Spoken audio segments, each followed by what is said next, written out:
Okay, అందరికీ నమస్కారాలండి. ఈరోజు కాకినాడ జిల్లా రివ్యూ మీటింగ్ అటు శాసనసభ్యులతోనూ ఎంపీలతోనూ మరియు కార్పొరేషన్ చైర్మన్స్ మరియు మిగతా ప్రజాప్రతినిధులతోనూ అధికారులతోనూ యాక్చువల్గా డిస్కషన్ జరిగింది. ఇందులో అనేక విషయాలు యాక్చువల్గా డిస్కస్ చేయడం జరిగింది. ముందుగా ఏంటంటే సివిల్ సప్లైస్ సంబంధించి ఈ సంవత్సరం 2025-26లో ఎటువంటి ఇబ్బంది లేకుండా సివిల్ సప్లైస్లో ప్రొక్యూర్మెంట్ కానీ పేమెంట్ కానీ చాలా పర్ఫెక్ట్గా చేశారు. కాబట్టి 26-27లో కూడా అదేవిధంగా దానికంటే బెటర్గా చేయమని అందరూ ఎమ్మెల్యేలు కావచ్చు, ప్రజాప్రతినిధులు కావచ్చు, అందరూ చెప్పడం జరిగింది. దాని మీద కలెక్టర్ కూడా ఆ సివిల్ సప్లైస్ డిపార్ట్మెంట్ కూడా ఇన్స్ట్రక్షన్ ఇవ్వడం జరిగింది. లాస్ట్ ఇయర్ అయితే 6.76 లక్షల మెట్రిక్ టన్నుల ప్రొడక్షన్ వచ్చింది. దాంట్లో 3 లక్షలు యాక్చువల్గా ప్రొక్యూర్మెంట్ చేసి పేమెంట్ ఇవ్వడం జరిగింది. అలాగే ఈ సంవత్సరం కూడా ఎటువంటి ఇబ్బంది లేకుండా చేయడానికి కలెక్టర్ గారికి ఇన్స్ట్రక్షన్ ఇవ్వడం జరిగింది.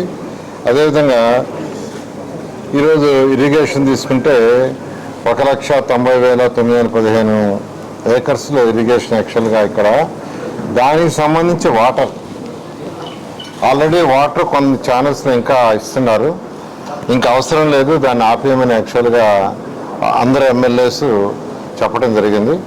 అయితే ఒరిజినల్గా అయితే ఈ మంత్ 31st వరకు యాక్చువల్గా ఇస్తామనుకున్నారు. 31st దాకా కూడా అవసరం లేదు, ఇమీడియట్గా ఆపమని ఇన్స్ట్రక్షన్ ఇచ్చారు. దాన్ని ఇరిగేషన్ కూడా ఇన్స్ట్రక్షన్ ఇచ్చి ఇమీడియట్గా దాన్ని ఆపడం జరుగుతుంది. అదేవిధంగా మనకు ఈ మున్సిపల్ అడ్మినిస్ట్రేషన్లో ఇది ప్రజలందరికీ నేను చెప్పేది, వాట్సాప్ గవర్నెన్స్ వచ్చింది.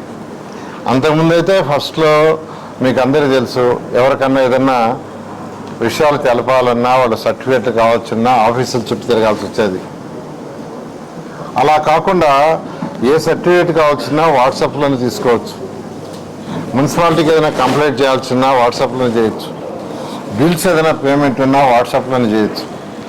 ఆఫీసుల చుట్టూ తిరగకుండా పరిపాలన సులువు చేయడానికి గవర్నర్ ముఖ్యమంత్రి గారి యొక్క సూచనలతో యువ నాయకుడు లోకేష్ గారు చక్కటి సాఫ్ట్వేర్ని డెవలప్ చేయించారు. ఆ సాఫ్ట్వేర్ని ప్రతి ఒక్కరూ ఆ వాట్సాప్ అంటే అంతకుముందు అయితే జనరల్గా ఒక వెబ్సైట్ ఏదో క్రియేట్ చేయటం, ఇలాంటి ఒక యాప్ క్రియేట్ చేయటం, ఇంకోటి చేయటం ఉండేది.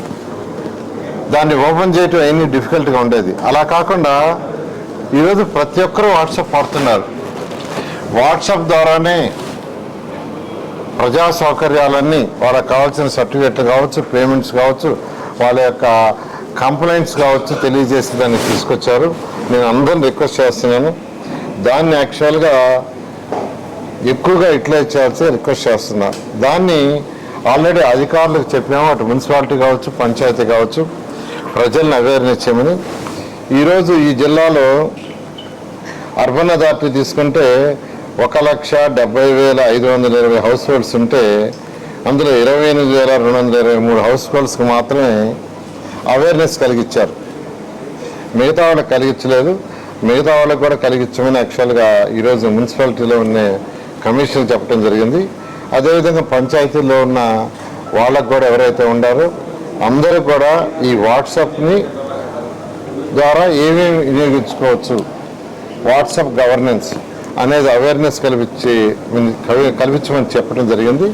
ప్రజలందరూ కూడా నేను చెప్పేది ఏంటంటే దాని గురించి తెలుసుకోవాలనే ఆసక్తి మీరు కలిగితే అక్కడున్న సచివాలయంలో ఉన్న స్టాఫ్ని అడిగితే వాళ్ళు తెలియజేస్తారు. మీకు దగ్గరలో ఉన్న సచివాలయం ఉంటుంది, ఆ సచివాలయం స్టాఫ్ దగ్గర పోయి దీన్ని ఎలా వాడాలో, దీనివల్ల ఉపయోగాలు ఏందని అడిగితే వాళ్ళు చక్కగా ఎక్స్ప్లెయిన్ చేస్తారు.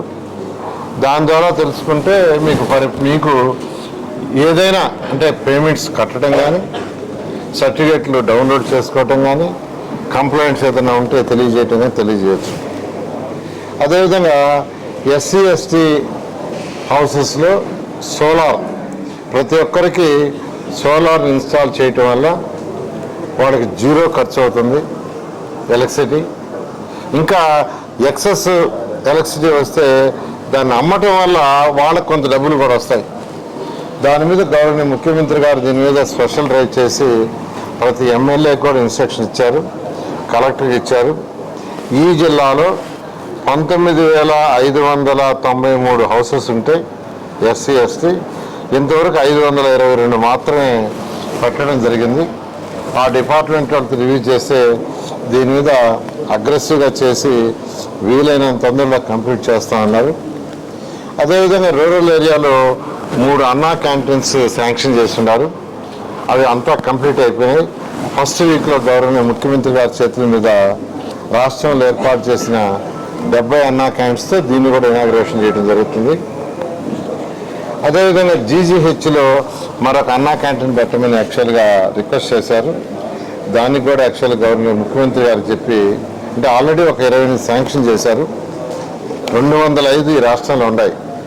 70 కొత్తగా కట్టే అన్నా క్యాంటీన్స్, అవి ఫస్ట్ వీక్లో ఇనాగ్రేషన్ చేస్తారు. మరొక 28 కూడా గవర్నర్ ముఖ్యమంత్రి గారు యాక్సెప్ట్ చేశారు. దాంతో ఈ జీజీహెచ్లు అడిగింది కూడా యాక్ట్ చేసి చేయిస్తామని సందర్భంగా మీకు తెలియజేస్తున్నాను. అదేవిధంగా ఈ జగ్గంపేటలో 450 ఎకరాలు ఇండస్ట్రియల్ ఏరియాకి ఐడెంటిఫై చేశారు. అది ఇండస్ట్రియల్ డిపార్ట్మెంట్లో ఫాలోఅప్ చేసి ఇమీడియట్గా చేయడం జరుగుతుంది. అది కాకుండా హౌస్ సైట్స్ కోసం కొంత ల్యాండ్ని ఐడెంటిఫై చేశారు. అయితే అది ఇరిగేషన్ డిపార్ట్మెంట్తో లింక్ అయింది. ఇరిగేషన్ డిపార్ట్మెంటు అంతేకాకుండా పోలవరం ప్రాజెక్టు కెనాల్స్కి ఏదైతే తవ్వుతున్నారో మట్టి, దాన్ని అక్కడ వేశారు. మట్టి వేయటం కోసంగా దాన్ని కొన్నారు, ల్యాండ్ అక్విజిషన్ చేశారు. బట్ ఆ ల్యాండ్ కేంద్ర ప్రభుత్వం డబ్బులు ఇచ్చారు కాబట్టి మాది అని వాళ్ళు అంటున్నారు. బట్ రాష్ట్ర ప్రభుత్వం అక్వైర్ చేసి వాళ్ళకి ఇచ్చింది. బట్ దాన్ని కేంద్రంతో కూడా కన్సల్ట్ చేయాలి, తప్పదు. కన్సల్ట్ చేసి హౌస్ సైట్స్ కాబట్టి గవర్నర్ ముఖ్యమంత్రి ద్వారా ఫాలోఅప్ చేయించి దాన్ని తీసుకుని హౌస్ సైట్ చేయడానికి ప్రయత్నిస్తామని మీకు అందరికీ తెలియజేస్తున్నాను. అదేవిధంగా లిఫ్ట్ ఇరిగేషన్ది శంకుస్థాపనకి యాక్చువల్గా టైం అడిగారు. గవర్నర్ విద్యాశాఖ మంత్రి గారిని ఆల్రెడీ ఎమ్మెల్యేలు రిక్వెస్ట్ చేశారు. నేను కూడా మాట్లాడి యాక్చువల్గా దాన్ని వీలైనంత తొందరలో చేయించడం జరుగుతుంది. ఈ విధంగా ఈరోజు ఎమ్మెల్యేలు ఏదైతే రైట్ చేశారో దానికి కలెక్టర్ గారు క్లారిటీ ఇచ్చారు. వాటిని కూడా నెక్స్ట్ మీటింగ్ లోపల వీలైనంత వరకు పూర్తి చేయడం జరుగుతుంది. Thank you. భవన్స్ అండి, ఇక్కడ 2 రకాలు కన్స్ట్రక్షన్లో నార్మల్ కన్స్ట్రక్షన్ ఒకటి, అదేవిధంగా ఈరోజు షిర్వాల్ టెక్నాలజీ, దానికైతే 100 నుంచి 200 ఎక్కువ అవుద్ది, మన్నికి ఎక్కువ ఉంటుంది. అయితే ఈరోజు అమరావతిలో కట్టే 5 భవనాలు ఏదైతే ఉన్నాయో